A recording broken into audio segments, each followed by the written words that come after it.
E a nossa convidada de hoje já está a postos para participar da nossa programação, do nosso programa de hoje. É a doutora Fernanda Nichelli, médica especialista em estética médica. A doutora Fernanda Nichelli tem formação em dermatologia e pós-graduação em dermatologia estética avançada, com 3 pós-graduações concluídas, atualizações da Universidade de Harvard. Ah, tá vendo?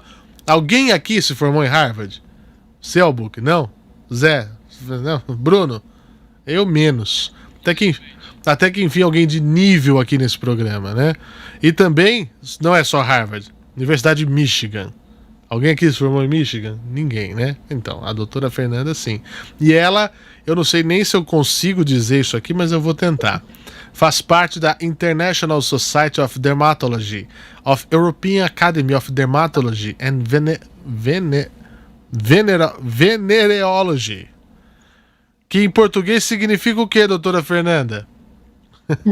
Tudo bem, Fernando? Melhor agora, minha xará. E aí, vamos conversar um pouquinho, então? Vamos falar sobre assuntos relacionados ao coronavírus e também a preocupação com a pele, que para quem não sabe, deveria saber, né, doutora? É o maior órgão do corpo. E ele tá sempre em exposição. Precisa ter cuidados, né? E sabe que é bem característico, assim, eu estava ouvindo vocês falarem agora sobre o coronavírus, para variar, né? A gente liga a televisão, internet, só isso que nós temos visto ultimamente, e tu sabe que isso refletiu bastante nos nossos consultórios também. A nossa clínica tem recebido muitos pacientes com queixas relacionadas a essa pandemia. Não diretamente com a doença, né? Não diretamente com a infecção do coronavírus, mas decorrente, assim, pacientes com estresse, que gerou queda de cabelo, que gerou dermatite seborreica, com doenças, às vezes, psíquicas que refletem na pele, coceira, alergias. Então, muita coisa acabou refletindo na nossa área, sim, né, diretamente dessa pandemia. E, doutora, eu até falei outro dia aqui com os nossos ouvintes, eu até melhorei da situação que eu tava, né? Eu vou direto ao ponto aqui. Eu tava com as mãos ressecadas, até descascando pelo excesso. Eu imagino que a única coisa diferente é que a gente tá passando álcool de todo jeito na mão, né? Até álcool de posto, se deixar, a gente passa com medo de relar em alguma coisa contaminada, enfim. Quais os cuidados com a pele que a gente tem que ter em relação ao álcool em gel? Pois é, isso é uma queixa bastante frequente aí. Então, a primeira coisa que eu costumo orientar é a orientação da OMS, que é a Organização Mundial da Saúde, e do Ministério da Saúde também. Doutora Fernanda Nichelli está de volta, restabelecemos o sinal, nosso satélite já foi reposicionado, né? Que às vezes os satélites dos comunistas, sabe, doutora? Eles ficam tentando derrubar o nosso sinal. Os satélites dos chineses, é uma coisa perigosa. Bom, brincadeiras à parte, doutora, eu vou repetir a pergunta, né, dessa questão. A primeira informação que haviam nos passado é essa. Água e sabão já faz um efeito interessante. E o álcool em gel. Só que água e sabão a gente já está acostumado no trato diário, né? Basta saber, você que lava a louça, você que lava a roupa, enfim, todo mundo, né, que vai ao uso sanitário deveria pelo menos, né, lavar as mãos, mas o álcool em gel é algo meio novo que a gente introduziu no nosso cotidiano. Quais cuidados com a pele que a gente deve trazer em relação ao álcool em gel? Então, assim, o álcool em gel 70 que a gente tem usado, o ideal é que se use ele só quando não tiver, Fernando, pia com água e sabão. Onde vocês tiverem acesso a uma pia com água e sabão, a higiene das mãos é tão boa quanto ou até melhor do que o álcool gel. Então, deixem para usar só quando estiver na rua, que não tiver acesso à lavagem das mãos. Bom, em se tratando de uso demasiado do álcool gel, porque é mais prático, está na bolsa, hidratem bastante a mão de vocês. Podendo, durante a noite, que a gente está dormindo, eu oriento meus pacientes a passarem um creme hidratante, pode ser a base de ureia, a base de manteiga de karité, ou o próprio óleo de coco, e se puder, ocluir a mão com uma luva, dormir de luva, porque a oclusão faz com que o hidratante permeie melhor e durante a noite vocês não precisam lavar as mãos e fica hidratando a mão. De manhã acorda e vai poder durante o dia usar o álcool gel tranquilamente. Aí, doutora, tem uma outra questão que eu gostaria de trazer também atrelada a isso. O álcool líquido, eu devo utilizá-lo ou também só no extremo do extremo? Tá, então assim, o ideal é o quê? Que o álcool 70 gel a gente use para fazer a higiene das mãos, e o álcool líquido, aquele que se encontra no supermercado, geralmente é 96, né, ou 92, que deixe para superfície. As pessoas têm a ideia errada de que se lavarem as mãos ou usarem o álcool em maior graduação, melhor vai ser. E não é verdade. Muitas vezes pode criar, sim, um problema, a gente chama de eczemas, que são alergias, aquelas dermatites nas mãos, cria um problema e não mata o vírus. Isso é uma questão química, e algum farmacêutico até pode explicar melhor do que eu, um químico, que muitas vezes a graduação do álcool gel, ele evapora muito rápido e não dá tempo, vamos dizer, de matar o vírus, né, porque o álcool, ele atua na cápsula viral, e a gente precisa de um tempo ali para que, de fato, faça o efeito. Doutora, uma pergunta que vem aqui de um ouvinte, inclusive peço a vocês que mandem perguntas aqui no nosso chat do YouTube. Daqui a pouco eu vou abrir as linhas também no 28709707 para participação do nosso ouvinte. O Alejandro Caprário pergunta assim: doutora, tem como os profissionais da saúde se protegerem daquele aperto na pele do rosto ao usarem as máscaras faciais por tanto tempo? Tem que encontrar um modelo que se adapte melhor ao seu formato de rosto? Qual que é a dica? Isso tem sido uma queixa bastante frequente, essa questão das máscaras apertando o rosto, ou as orelhas também. As pessoas estão falando, eu tô ficando com a orelha em abano pela pressão que o elástico faz. Então, o que eu oriento? É vocês acharem realmente uma máscara que se adapte melhor, porque muitas vezes as pessoas fazem tanta pressão nessa região abaixo dos olhos aqui com a máscara, e esquecem que às vezes desloca até essa região aqui, acaba entrando o ar errado. Então, o ideal é que essa máscara acople de uma forma uniforme em toda a face, uma forma que vocês vão aguentar e ficar tantas horas expostas a ela, e de preferência, se puderem, trocar essa máscara. Tem as máscaras de tecido que por até 2 horas podem ser usadas, algumas têm filtro, então por uma máscara mais confortável, porque isso realmente cada vez mais vai fazer parte do dia a dia da gente, a gente vai ter que encontrar algum tipo de máscara que se adapte à nossa face. Eu recebi a pergunta da Evelyn Borges aqui dizendo o seguinte: álcool em gel a gente já conhece, mas por exemplo, tem álcool em gel com aloe vera, com algumas outras coisas na sua composição, tem a mesma eficácia? Isso ajuda mais a combater a questão, né, bacteriana, ou apenas a essência para dar um cheiro diferente? Tá bom, Fernando, é bem importante isso que questionar. O que eu costumo dizer? Não que tenha influência na ação bacteriana, bactericida do álcool, tá? Mas, geralmente, alguns álcools em gel, eles têm ou vitamina E ou glicerina, porque ele faz uma ação hidratante ao mesmo tempo. Agora, o produto vir pronto, a gente comprar pronto, ele tem uma eficácia. O que não pode é as pessoas, às vezes, misturarem em casa, achando, bom, vou misturar um pouco do álcool gel com o creme que eu tenho aqui de vitaminas. Isso não. Porque aquele produto que ele foi vendido pronto, ele está quimicamente adequado para aquilo. Isso eu sempre falo assim, álcool gel, tem essa história do pessoal tá inventando de fazer em casa, fazer caseiro álcool gel, não façam isso. Álcool foi feito para ser feito em laboratório por um químico que sabe o que está fazendo, ou até mesmo um farmacêutico. Então comprem álcool em gel que seja, de preferência tem registro na Anvisa, que é a Agência Nacional de Vigilância Sanitária, né, tem um número de registro, porque daí tem a eficácia desse álcool gel comprovada.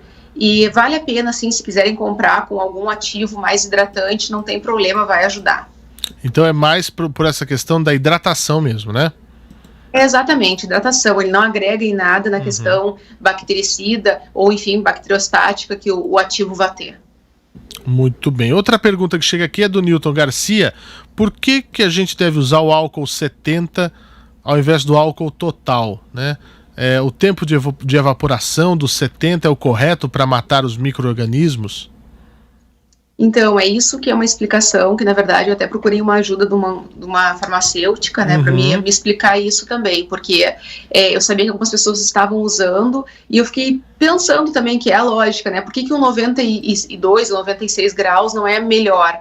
E existe toda essa questão do envelope viral, há tanto tempo que o álcool tem que estar em contato com esse envelope viral para destruir, de fato, o vírus. E, se eu não me engano, né, até posso ser corrigida aí por alguém que atue na área, porque, né, eu sou médica, eu não sou química, mas existe essa questão do álcool 90% e 92%, ele evaporar mais rápido e não ter eficácia tão comprovada, pelo menos no tecido humano, na pele, como o álcool 70 tem. Tem mais perguntas aqui. Aqui achei. Tem algumas perguntas que eu vou separar para daqui a pouco, que fala sobre dermatologia no contexto geral, não só voltado para o coronavírus, e você também pode mandar a pergunta aqui para a doutora Fernanda Nichelli, e no telefone 2870-9707 tirar a sua dúvida, aproveitar que é uma das maiores especialistas do Brasil, está participando aqui com a gente hoje, é um motivo de muito orgulho para a gente, então aproveita, né, que ajuda e ajuda bastante.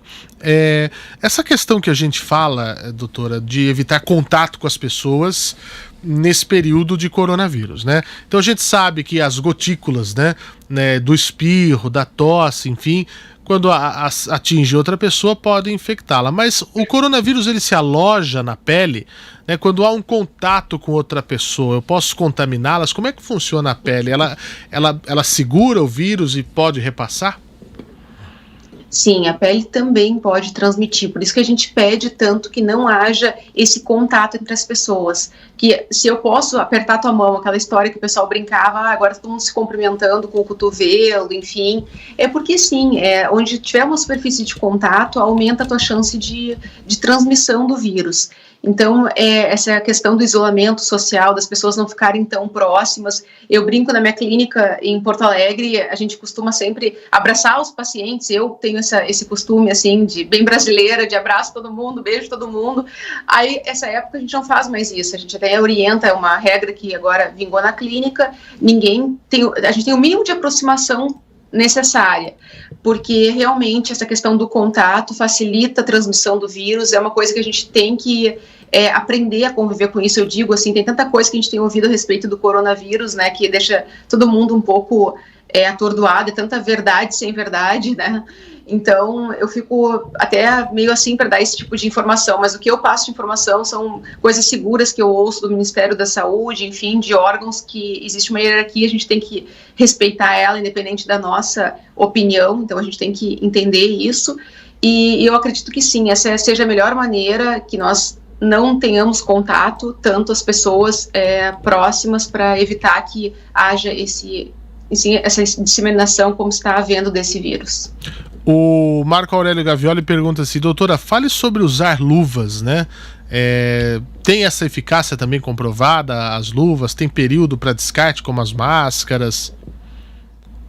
A luva também seria uma barreira, foi aquela questão que eu te falei, a gente ficar encostando a mão para cumprimentar ou tocar em alguma coisa, então a luva já é uma barreira maior de proteção, e obviamente o ideal é que tu use uma luva descartável, por exemplo, vai sair para ir no supermercado, veste essa luva, quando tu voltar, que tu for pegar a direção do teu carro, ou abrir a maçaneta da tua porta de casa, ou, sei lá, apertar o elevador, que é uma coisa tão simples, mas ali é uma maneira de contaminar, porque quantas pessoas apertam aquilo ali por dia? Então, são momentos que seria uma boa tu estares usando uma luva.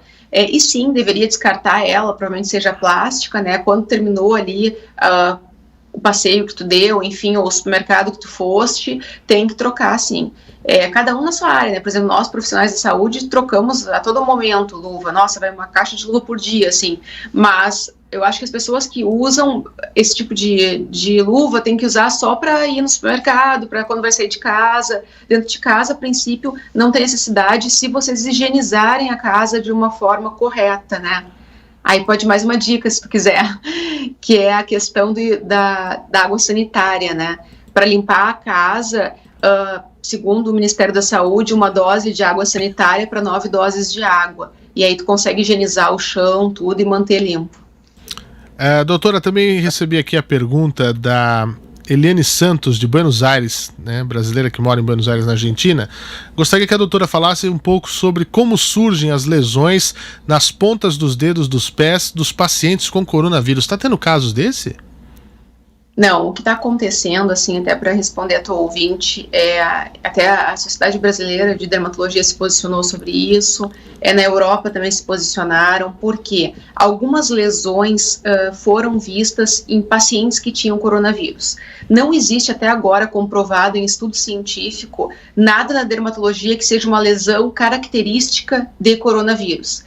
Para isso, para a gente afirmar alguma coisa, olha, tal lesão, lesão nos pés, lesão nas mãos, são características de paciente que é portador do coronavírus, ou, enfim, dizer que o coronavírus faz essas lesões, precisa de um estudo que a gente realmente possa afastar algumas outras variantes, e isso não foi feito ainda. Então, não tem nada publicado, pelo menos em literatura médica indexada, que a gente possa afirmar. O que se sabe é que sim, alguns pacientes que foram estudados, que estão com coronavírus, têm algumas lesões características, alguns aparecem com rash, que é vermelhão, mas nada que a gente possa falar e vocês olharem para a pessoa e através de uma lesão de pele dizer que ela está com coronavírus. Doutora Daniele, e os olhos? São porta de entrada do vírus também? É considerado uma mucosa, né? Enfim, se sim, todo mundo deveria usar óculos além das máscaras? O ideal, sim, no mundo, assim, Fernando, no mundo ideal, para quem está enfrentando uma pandemia como nós estamos, com um vírus que a gente não está sabendo, né, não soube lidar a tempo e não está ainda, porque nós não estávamos preparados para esse vírus, o ideal é que a gente andasse dentro de uma bolha, né, que ninguém tivesse contato com nada, mas isso não tem como acontecer. Tudo que for mucosa, que for porta de entrada para o teu corpo, é uma maneira do vírus conseguir entrar. O ideal, sim, seria que nós usássemos óculos, sim, ou aquelas shield masks que o pessoal está usando, vocês viram que é um plástico na frente do rosto duro, assim. Uhum. Então, assim, isso tem se usado bastante, porque evita que qualquer gotícula entre em contato, seja com a tua via aérea pelo nariz, ou pela boca, ou pelos olhos. Mas o risco existe, sim, mas o que eu sempre digo, a gente tem que tentar minimizar esses riscos, diminuir ao máximo, mas também a pessoa precisa sair de uma forma que vai se sentir bem, né? Eu acho que um bom uso de máscaras, minha opinião, né, a respeito disso, assim, usar, para quem precisa sair e trabalhar, usar máscaras, lavar as mãos todo o tempo, não entrar em casa com os calçados, quando chegar em casa já tira a roupa, se puder lavar é melhor. Sim. Cuidar nessas superfícies que muitas pessoas tocam, como maçaneta de porta, são coisas que a gente não atenta no dia a dia, né? Apertar o elevador, porque são locais que a chance de alguém ter passado ali com o coronavírus é grande, e aí tu pode te contaminar. Doutora, 1h01 nesse momento, eu vou ter que fazer um rápido intervalinho na rádio, a gente segue aqui na internet, tá bom? Combinado. Ok, 1h01, horário de Brasília. Boa noite. Boa noite, quem fala? Aqui é o Gideon, tá falando? Ô, Gideon, você tá bom, meu caro? Tudo bem, cara? Tudo em ordem. Alô, Gideon. Caiu? O Gideon caiu. Mas tudo bem. 28709707 é só ligar de novo que a gente te atende, Gideon. Enquanto isso, é o seguinte. Aqui, doutora, mais uma pergunta que vem. É o seguinte. Saindo um pouquinho dessa... aqui, ó. O Renato Henrique mandou. Fernandão, pergunta pra doutora sobre as digitais. Se lavar muito as mãos com sabão pode prejudicar. Ele fala assim, olha, parece que as minhas mesmo estão sumindo. Tô até com dificuldade pro telefone reconhecer as minhas digitais. Isso é possível, doutora? Não, tem pessoas, a gente sabe que até geneticamente, que muitas vezes a digital já é desde pequeno um problema, não consegue reconhecer em biometria, esse tipo de coisa. Tem pessoas que têm anatomicamente essa região variável, mas eu não acredito que seja só de lavar a mão que tu estejas perdendo as tuas digitais, né? Provavelmente tem aí alguma alteração anatômica já que realmente esteja acontecendo. E é bem comum, quer dizer, não é bem comum, mas é mais comum. Imagina, viu? Tem várias pessoas que têm esse problema com a biometria e acabam fazendo até em outros dedos, enfim, em função de ter a perda digital.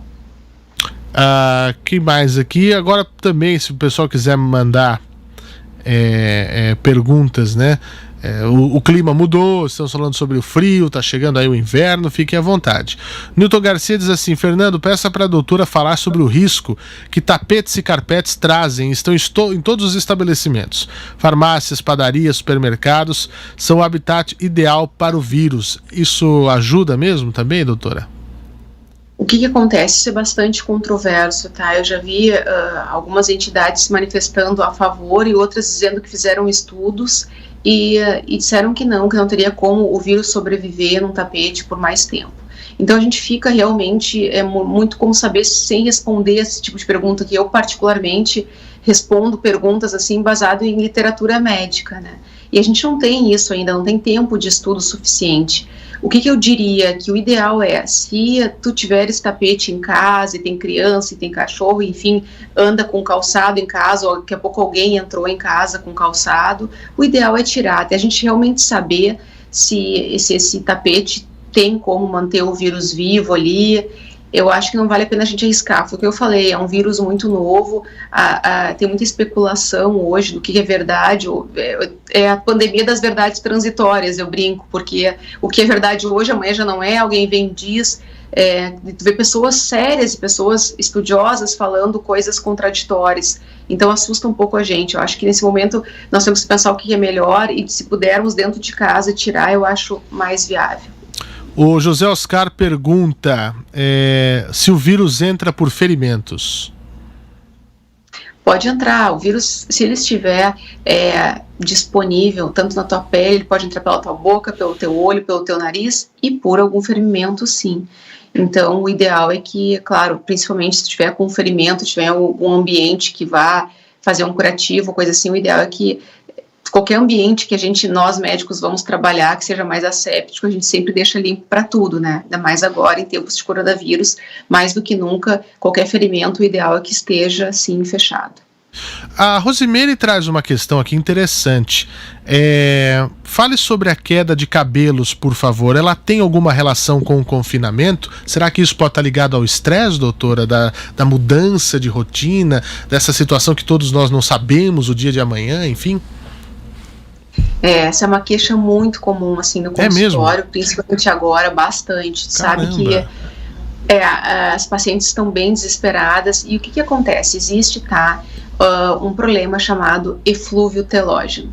O que é esse eflúvio telógeno? Ele geralmente acontece por um motivo, o gatilho dele, o que origina esse eflúvio telógeno é o estresse, que é a queda de cabelo, esse eflúvio. Então a paciente, por um motivo ou outro, vai dizer, mas eu estou tranquila em casa, não estou estressada com essa pandemia, né? Alguns estão muito, por vários motivos aí, políticos, enfim, financeiros, mas tem pessoas que me dizem, é só o fato de tu estares fora da tua rotina normal, pode ter alguma alteração metabólica também, então a chance aumenta. Aumenta também a dermatite seborreica, que popularmente é conhecida como caspa. A gente fica mais estressado, aumenta a oleosidade do couro cabeludo, e essa oleosidade também pode propiciar uma queda.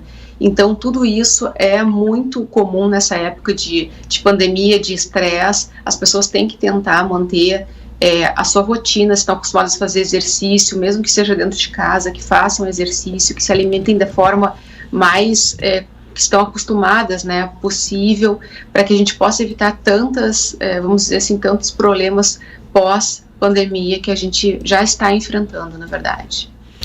Nós temos mais perguntas, eu peço que você ligue no 2870-9707 para você participar aqui também por telefone. Você tem alguma dúvida a respeito de dermatologia, pode enviar agora aqui pra gente no Tamo Junto na PAN. O Ari Gonçalves faz uma pergunta um pouco mais genérica na área da medicina, não sei se a doutora pode nos ajudar, mas pelo que você tem estudado, doutora, o Covid-19, ele vai se tornar um vírus comum no futuro, como a gripe?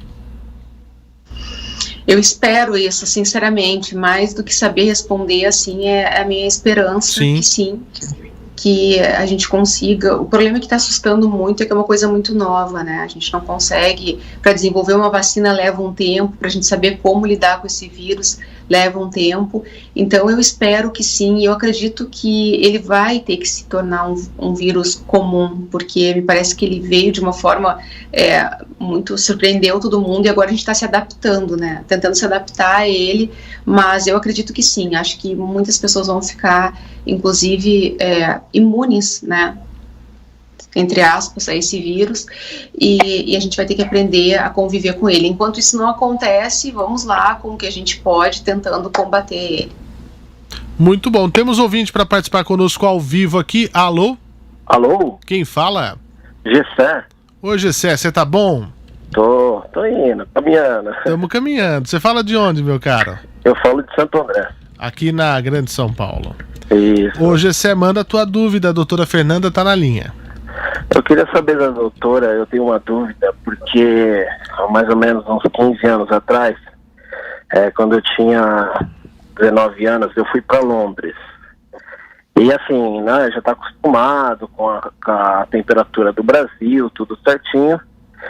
E assim que eu cheguei em Londres, eu comecei a desenvolver esse problema de pele.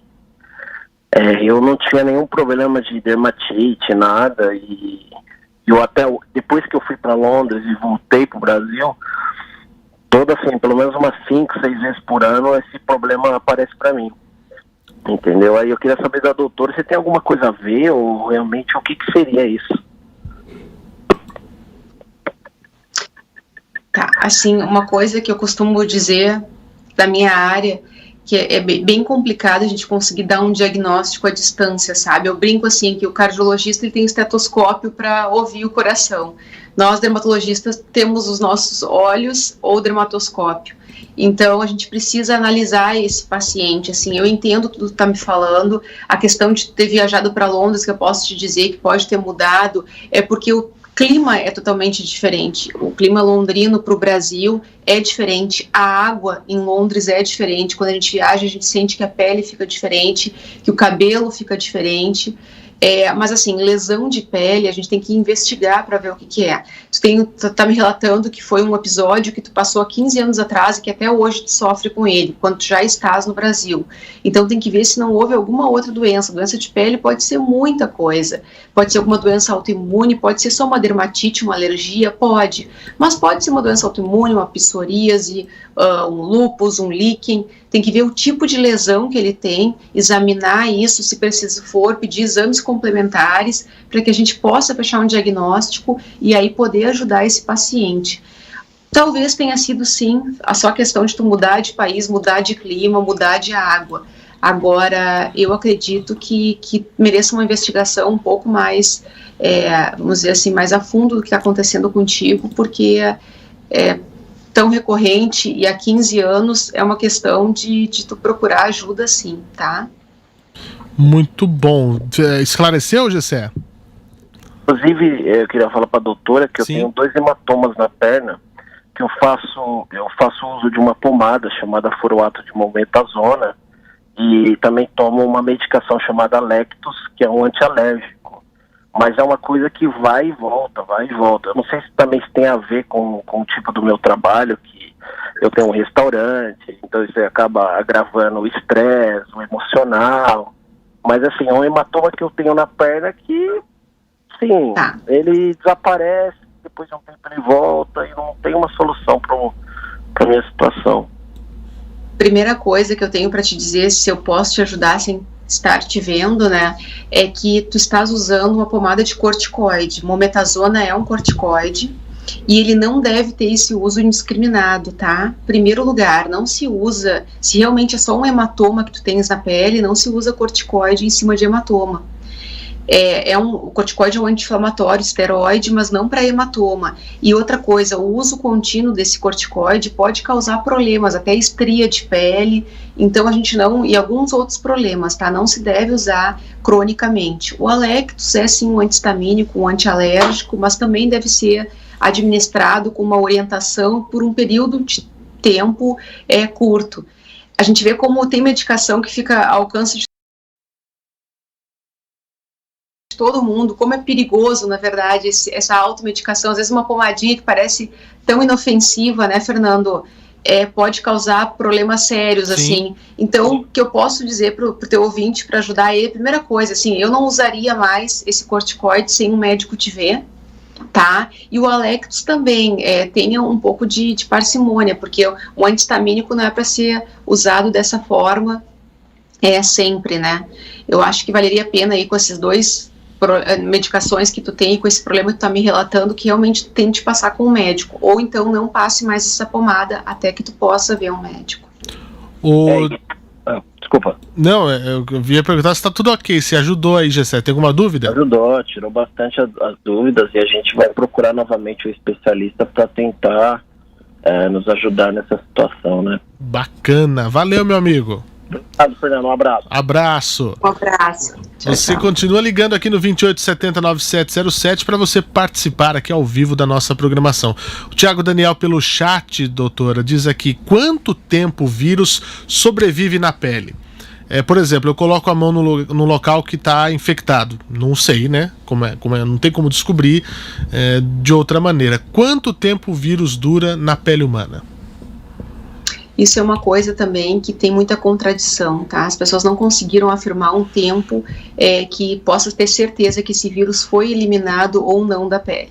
O que a gente sabe é que se tu lavar essa pele em 20 segundos, fazendo uma higiene adequada das mãos, digamos, que é o caso que mais faz contato, 20 segundos tu elimina. E no uso do álcool gel, de 1 a 2 minutos também está eliminado. Agora, o vírus vivo não tem como afirmar se vai durar 2 horas, 3 horas, 2 dias. Então, é uma coisa que ainda é bastante contraditória, justamente por ser um vírus muito novo e ainda está em muito estudo em cima dele. Outra questão que chega pelo WhatsApp da PAN, a gente saindo um pouquinho desse assunto do coronavírus, Rodrigo Fontes pede para a doutora, por favor, falar um pouco sobre dermatite atópica. Eu tenho esse diagnóstico.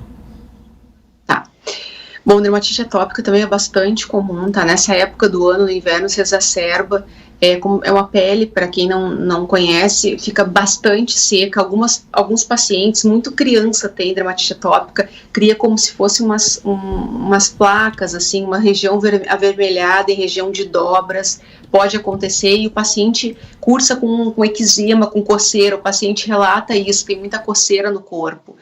Então, e essa época se exacerba bastante também. Então, o que a gente orienta muito o paciente que tem dermatite atópica? Primeiro, banhos mornos. Aí vocês vão me dizer: poxa, Fernanda, é inverno, eu não gosto, banho quente é super bom, relaxa, mas o paciente que tem dermatite atópica não pode tomar banho muito quente, não pode ficar muito tempo imerso em banheira, enfim, porque também acaba perdendo, né, hidratação da pele.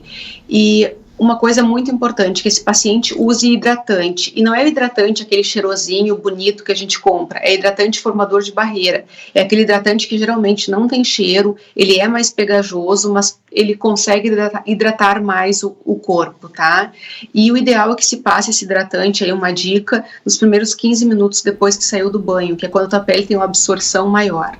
Então, aplica esse hidratante logo depois que sai do banho, que vai ter uma melhora do quadro aí. Claro que tem quadros de dermatite atópica que a gente precisa intervir de outras formas, mas de uma maneira geral, são essas as orientações que a gente dá aos pacientes. Outra pergunta que chega aqui: boa noite, doutora. Psoríase pode ser fator de risco? A pergunta do Renato Faria. Pro coronavírus? Isso.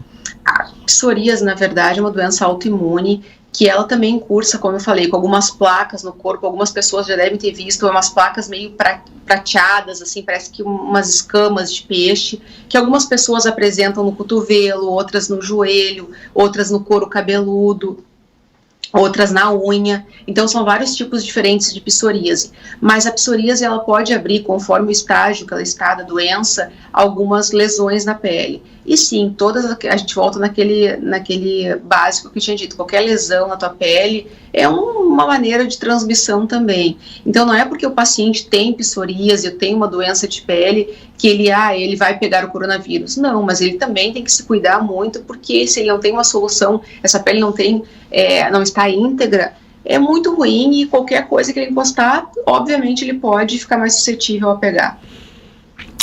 Doutora, a Célia Maria pergunta: fazer caminhada em local aberto, sem ter ninguém por perto e usando máscara, é perigoso para que haja contaminação?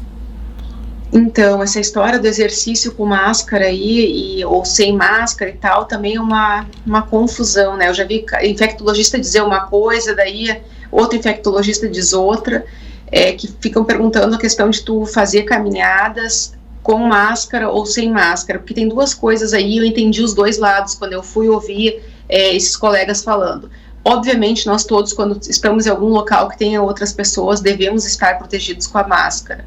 Mas um colega levantou uma questão muito assim, pertinente e que eu também me convidou para raciocinar sobre isso. Acho que as pessoas têm que pensar.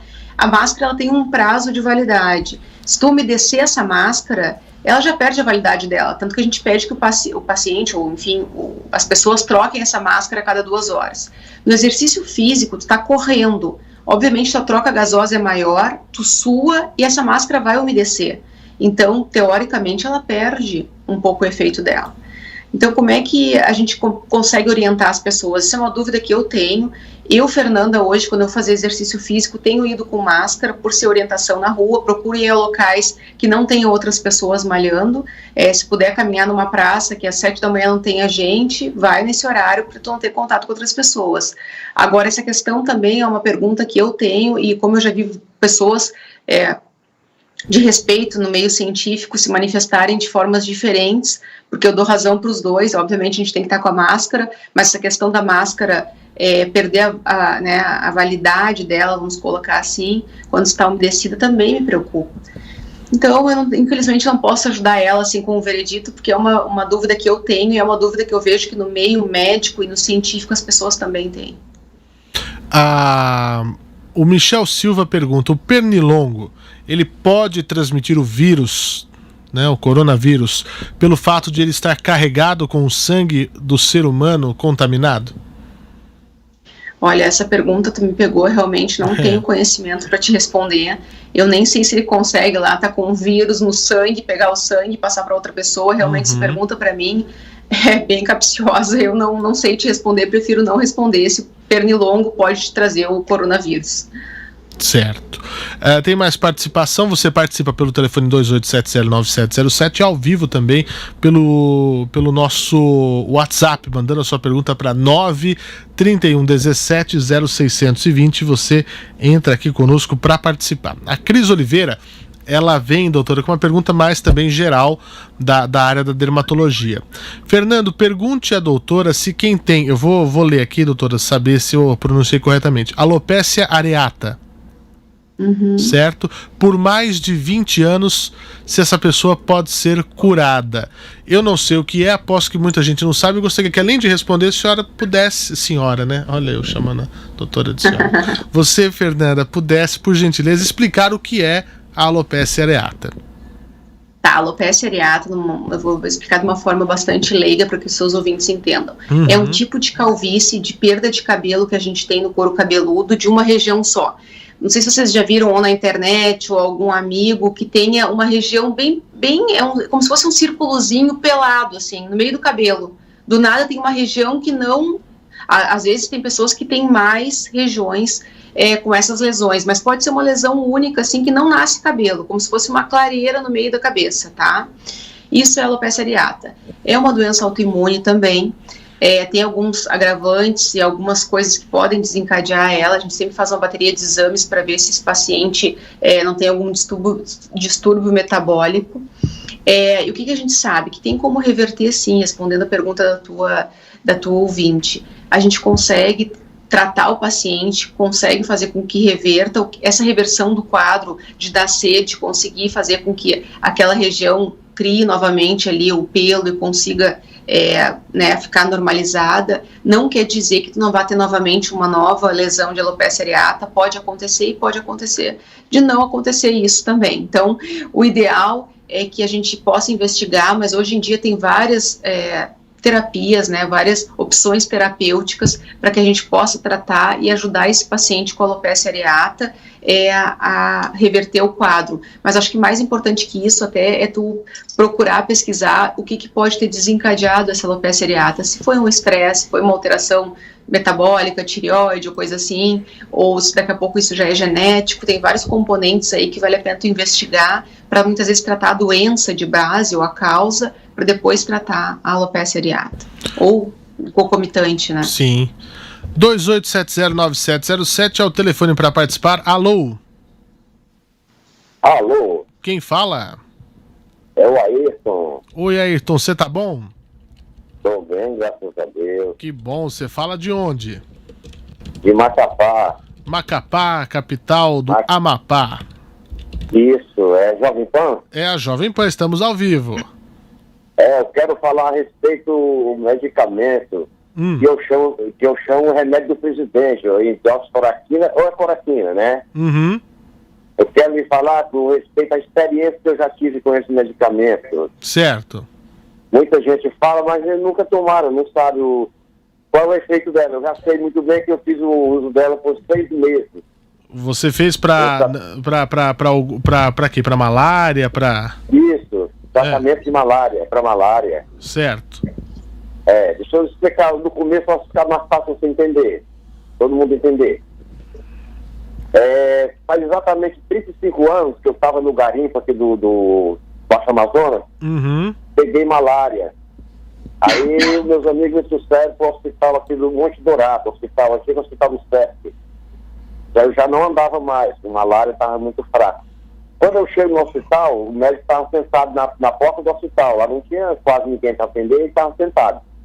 Quando ele me viu, a primeira coisa que ele falou: "Caboclo velho, você já está morto, falta só cair para enterrar. Puxa.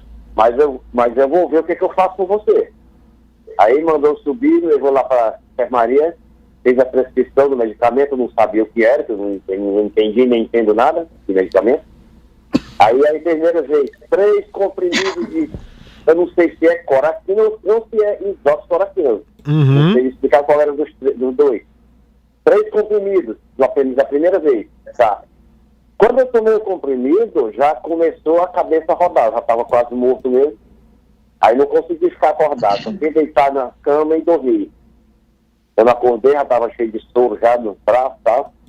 Aí, quando foi meia-noite, a enfermeira me acordou. 3 comprimidos de novo, o mesmo. Tá, dormi de novo. Quando foi de manhã, às 6 horas, de novo, 3 comprimidos. É tomar e dormir, é só tomar e dormir. Certo. Aí depois como foi, passou um dia sem eu tomar, aí reduziu para 2 comprimidos. Depois reduziu para 1 comprimido. Eu passei 6 meses fazendo uso desse medicamento. Uhum. O medicamento que eu chamo remédio do presidente, né?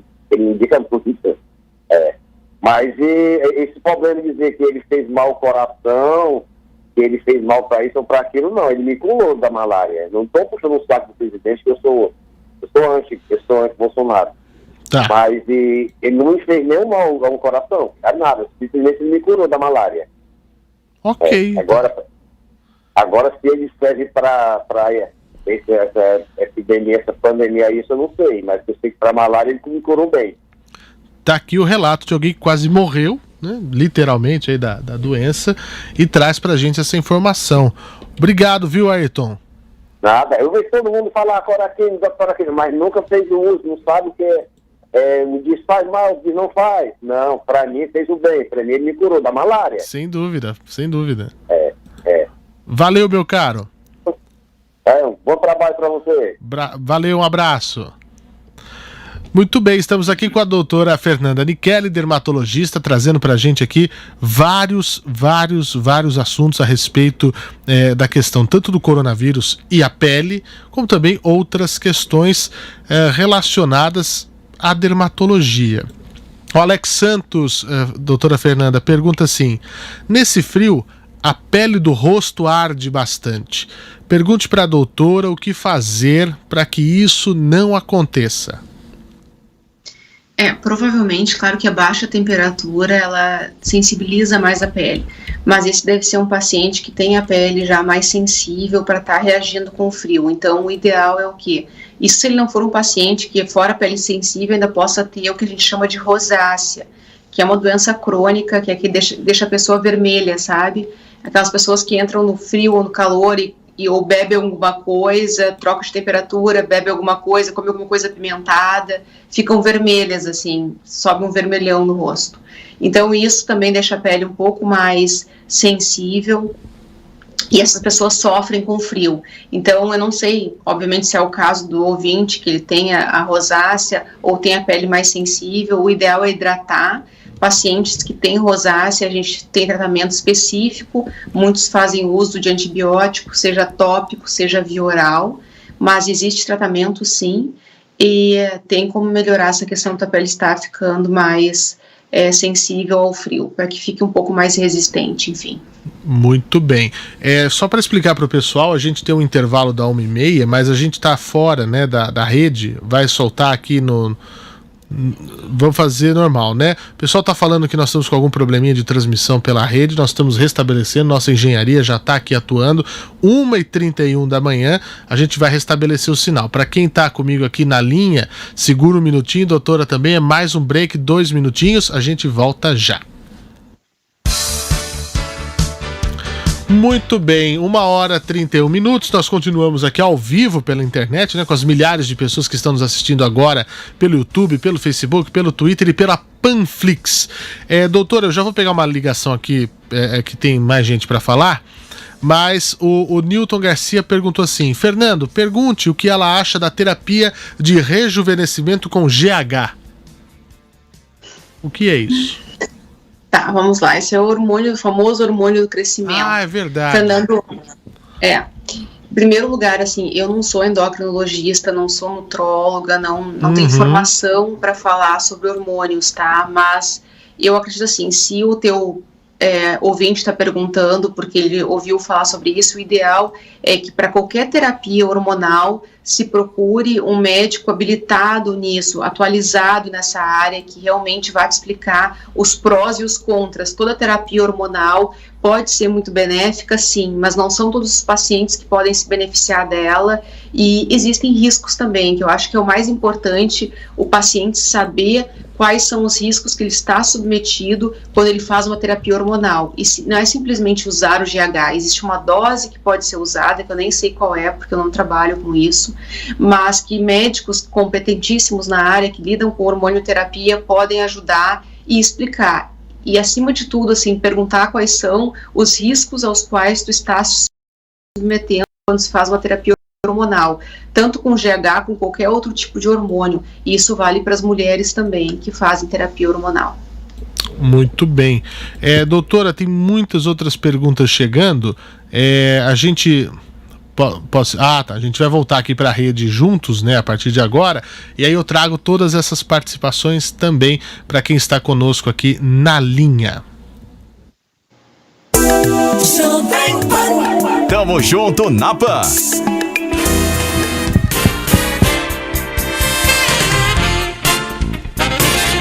1h34 da madrugada desta terça-feira, nós estamos aqui no Tamo Junto na Pan. Se você chegou agora, quem está ao meu lado na tela é a doutora Fernanda Nichelli, médica dermatologista, que está tirando aqui dezenas de dúvidas dos nossos internautas, dos nossos ouvintes, dos nossos telespectadores. E tem gente para falar agora com a gente também pelo telefone. Alô?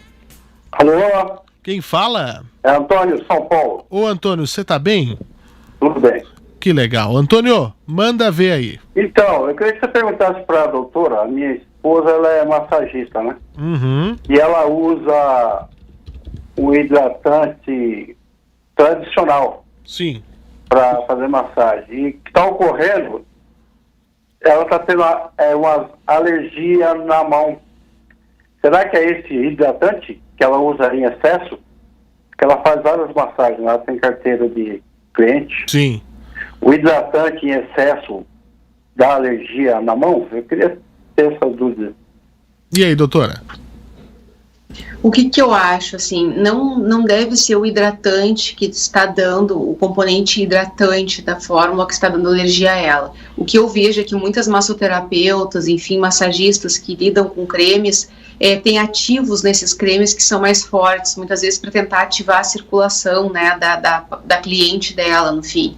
É uma coisa muito comum que eu vejo que as massagistas usam, é um ativo chamado nicotinato de metila, que ele deixa a pele um pouco mais aquecida, mais vermelha, dá faz uns sinais ali um pouco mais de aquecer o local e de aumentar a circulação. E ele é altamente, assim, alérgeno, vamos dizer. Até os pacientes fazem muita alergia a isso. Fora que elas usam no creme, às vezes, cafeína, castanha da Índia, coisas que são mais fortes. Então, esses ativos que podem estar dando alergia na tua esposa. Ok, obrigado, doutora. Obrigado, meu amigo. Um grande abraço. Obrigado pela atenção. Você participa pelo 2870-9707. Doutora, o Marlon Freitas diz assim: eu tenho algumas cicatrizes de acne há muitos anos. Quais os tratamentos disponíveis hoje? Já tenho 35 anos. Olha, Marlon, hoje na área da medicina estética, que é onde eu mais atuo o meu dia a dia, tem uma infinidade de tratamentos. O que precisa é a gente definir o teu tipo de cicatriz, porque existem alguns tipos de cicatriz de acne e dependendo do tipo de cicatriz que tu tem, a gente vai orientar o tratamento. Mas assim, funciona muito bem laser fracionado, radiofrequência microagulhada, bioestimulador de colágeno. Se essa cicatriz for aquela muito funda, que parece que tem como se fosse um efeito capitonê, como se tivesse alguma coisinha puxando para baixo, a gente pode lançar mão até de uma técnica chamada subcision. Então, existem vários tipos de tratamento que podem ser feitos, mas o importante para ter sucesso nesse tratamento é que seja feito um diagnóstico correto do teu tipo de cicatriz para que a gente possa orientar o tratamento que melhor vai adequar para o teu caso e vai te trazer um resultado bom. Também aqui outra participação do nosso ouvinte, o Fernando Carneiro. A idade está chegando e as rugas no rosto também, doutor. O uso de hidratantes restaura a pele? Bom, isso acontece para todo mundo. Eu sempre brinco com minhas pacientes, elas entram na clínica e dizem: ai, doutora, eu estou envelhecendo. Eu sempre digo assim: que bom que tu está envelhecendo, porque a nossa outra opção é muito ruim, né? Porque ou envelhece ou morre. Então, assim, o ideal é a gente envelhecer e morrer aí o mais jovem que puder. Mas o que eu digo assim, o creme sozinho, ele não consegue manter um aspecto 100% rejuvenescido. Rejuvenescimento no rosto de uma pessoa, de uma mulher ou de um homem, geralmente é um conjunto de tratamento. Eu associo muitos tratamentos para que de uma forma natural a gente tenha um resultado bacana. Então, só o creme ele não tem esse poder. O creme tem o poder de deixar a tua pele com uma aparência bonita, hidratada. Mas pode ter certeza que uma pele que tem uma aparência bonita, ela deve ter algum procedimento por trás ali, a mais do que só o uso do creme. O Wilzito mandou aqui: esses cremes ultra caros, como por exemplo aqueles com vitamina C pura, funcionam? Reduzem rugas mesmo?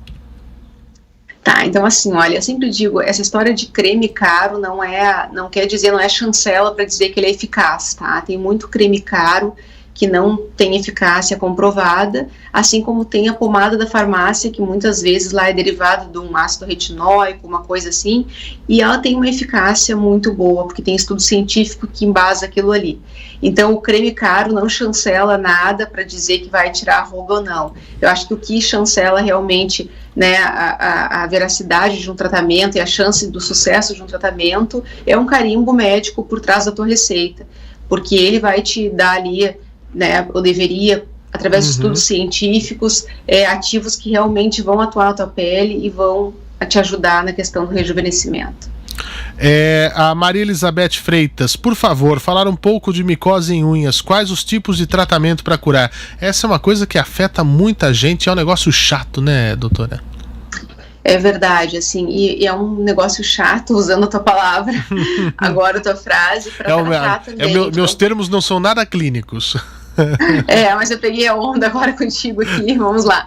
Mas assim, o que acontece? Micose de unha demora muito para tratar, tem que ter paciência. Eu digo para os meus pacientes, tem tratamento tópico, algumas a gente usa ou esmaltes ou pomadas na região, e tratamento via oral também. Mas é muito importante que esse tratamento via oral, que hoje, ao meu ver, é o mais eficaz, porque os fungos ficaram mais resistentes, isso é uma verdade. Muitas vezes um tratamento de fungo de unha, de mão, por exemplo, leva 6 meses para tratar. E um fungo de unha de pé a gente pode levar 1 ano tratando esse paciente.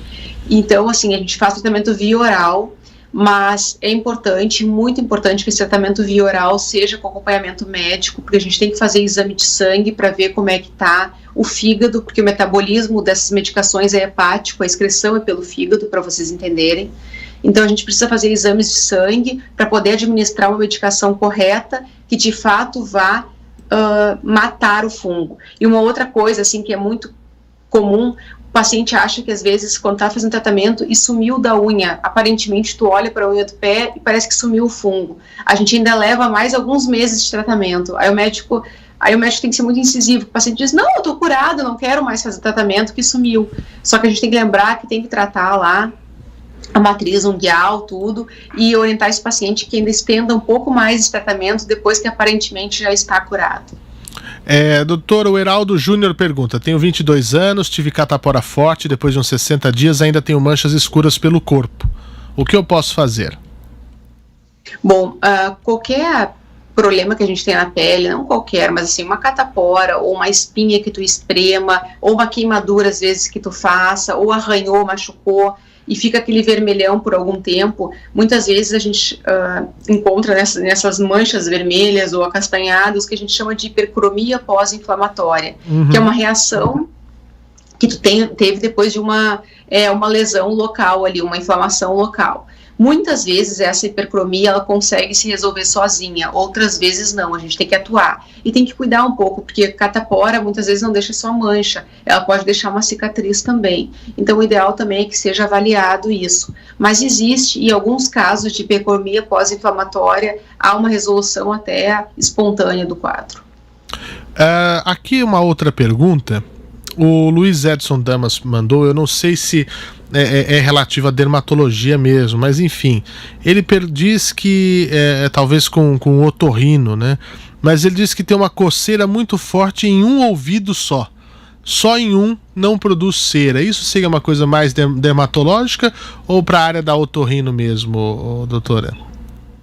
Isso aí eu vou ter que deixar para o meu colega otorrino, porque ele vai ter que fazer um exame minucioso, pode ser uma série de coisas, pode ser fungo, pode ser até um objeto estranho, às vezes, um corpo estranho que pode estar alojado ali e está irritando, mas quem está apto a fazer esse tipo de exame, e tem otoscópio, tudo, é o colega otorrino. A Emma Mary Janes, de uma maneira direta, pergunta, doutora, cigarro faz mal para a pele? Essa eu posso responder direto, faz muito mal. Sim, ponto. Muito, sim. Assim, eu falo com meus pacientes, eu acho que o papel nós médicos é entender e tentar ajudar nossos pacientes. E eu entendo quando o paciente me diz, Fernanda, não consigo parar de fumar. Já tentaram tudo e não conseguem. Então, assim, fato, tá? O cigarro, ele faz mal para a pele, por quê? Mas por que é? A fumaça, não. O que acontece? A nicotina, quando tu absorve a nicotina no teu corpo, de uma maneira mais leiga, ela dificulta a tua microcirculação superficial. Sabe esses vasinhos que nutrem a tua pele? Eles ficam bem, vamos dizer assim, comprometidos para o fumante. Então, sim, o cigarro, ele atua diretamente no envelhecimento, mas a gente tem que entender, assim, tem pacientes que não conseguem largar o cigarro, então a gente tenta, por outras maneiras, aí, estimular colágeno, fazer com que nós consigamos, de outras maneiras, combater o envelhecimento, mas ele é um inimigo, assim, diário que a gente enfrenta. Doutora, estudos americanos afirmaram recentemente que a luz do sol seria capaz de destruir o coronavírus mais rapidamente. Tem algum fundamento nisso? Você tem conhecimento de alguma coisa nisso? Ou se sim, a vitamina D faz sentido então para derrubar o coronavírus? Isso é uma coisa assim, sabe que me assusta, assim, ainda mais em época de internet, essas fake news bombando, porque todo mundo é um pouco cientista, né? Opa. E aí é muito fácil, assim, a gente lê às vezes, estudo científico tal comprovou. Aí tu vai procurar que estudo científico foi esse, se foi realmente um estudo científico sério que eu digo, cientificamente sério, e a gente vê que não. Em primeiro lugar, não tem nada que diga que o sol mata o coronavírus, senão estava todo mundo torrando o dia inteiro no sol. Né? Não tem nada cientificamente que possa nos embasar isso, pelo menos nenhuma autoridade médica conseguiu ainda declarar isso. A relação da vitamina D é uma coisa que deu uma polêmica muito grande, até porque o nosso presidente acabou diminuindo aí uma época ele diminuiu os impostos relativos à vitamina D e o pessoal achou que tomando vitamina D ia ficar imune ao coronavírus. Isso é bem importante dizer que também não tem nada em literatura, em estudo científico que comprove que o uso da vitamina D, o aumento da vitamina D sanguínea te proteja contra o coronavírus. O que a gente sabe é que sim, existem receptores no organismo da gente, no sistema imunológico, que tem receptor para a vitamina D. Mas daí eu poder afirmar que essa vitamina D vai aumentar meu sistema imune contra o coronavírus é uma outra afirmação que não deve ser feita. A gente não tem aí, as sociedades já se manifestaram, né, médicas a respeito do assunto e foram bem claras quando disseram isso. E aqui eu estou dizendo, principalmente na área que eu atuo, a vitamina D é muito importante para o corpo humano, ponto. Tá? Tem que estar em níveis sanguíneos bons para tudo. Agora, não se pode dizer que a vitamina D, ela combate ou deixa, vamos dizer assim, te protege contra o coronavírus. Para finalizar, doutora Fernanda, a Daniele perguntou aqui, aliás, muitas pessoas elogiando, perguntando se a doutora é de verdade. Ela é de verdade, gente. Ela é de verdade, sim. Ela está aqui conosco ao vivo. Pergunte para a doutora quais alimentos ou vitaminas consumir para ter uma pele e cabelos bonitos iguais aos seus. Opa! Qual que é a dica Vamos de lá, ouro? então, assim, alimentos, tá? É muito importante uma alimentação saudável. Daí, quando falar isso é muito vago, né? Porque hoje em dia a gente vê tanta coisa de alimentação saudável, vê aquela historinha do biscoitinho, do blueberry, que vem não sei da onde. Eu vou dizer para vocês que eu não acredito nisso e nem pratico isso. A verdade é que, claro, de vez em quando eu podendo comer alguma coisa diferente, eu como, mas a minha criação, e ainda é assim, eu sou gaúcha, né? Então eu como arroz, feijão e carne. Eu amo carne vermelha. Tá, respeito os vegetarianos, claro, tem vários pacientes que são vegetarianos e eu tento balancear daí a proteína deles de outra forma, porque proteína é muito importante para a pele, tá? Quem não come carne vermelha, por isso que eu tô dando essa explanação aqui, sim, ou não come nenhum tipo de carne, deve repor proteína de outras formas, com outras fontes, porque para a tua pele, para a tua elasticidade, a questão de flacidez de pele, a proteína é muito importante. Então, assim, comendo comida, arroz, feijão, salada, carne, quando for, né, que tem alcance de todos, aí quando puderem comer, não precisa gastar horrores no supermercado, ninguém fica bonito comendo a planta que veio não sei da onde, não existe isso. Acho que o estilo de vida saudável, e aí entra o quê? Beber bastante água. Gente, água eu costumo dizer que é o cosmético mais barato que existe. Qualquer um consegue um copo de água. Se tu entrar num restaurante e pedir um copo de água, eles te dão. Então, tomando bastante água, tu já vai conseguir te hidratar e comendo adequadamente, tá? Não fazendo aqueles estragos de comer muita gordura, de beber, tudo que é excesso, eu sou contra. Álcool em excesso, bebida em excesso, agora dieta em excesso, eu também sou contra. Eu acho que o teu organismo precisa de vitaminas, tu precisa te divertir, quer de vez em quando beber um pouquinho, não tem problema, mas é compensação, né? O corpo humano trabalha assim, para ter cabelo bonito, para ter pele bonita. Eu acho que tu tem que ter um médico para chamar de tua confiança, né? Eu sempre falo isso para meus pacientes. Acho que a relação entre médico e paciente é uma coisa muito verdadeira, que tentar te adequar à tua paciente, à realidade dela. Ah, doutor, eu gosto de tomar sol. Bom, então vamos lá, vou adaptar a tua, não é o que eu quero que tu faça, é o que tu pode fazer por ti. Então é isso, assim, são as dicas que eu posso dar para tuas ouvintes aí.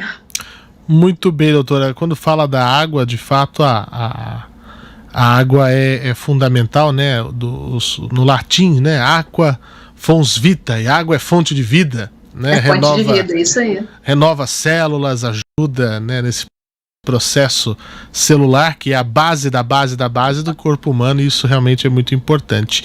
E é simples, é barato, né? Pois é, e ajuda demais. Só que quando a gente brinca assim, a dica pra vida, beba água. É verdade mesmo.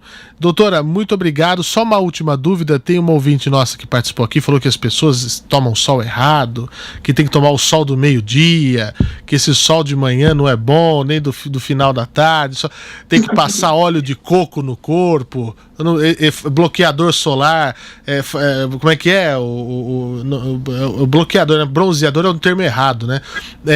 Não funciona, o negócio é passar óleo de coco e sair no meio-dia do sol.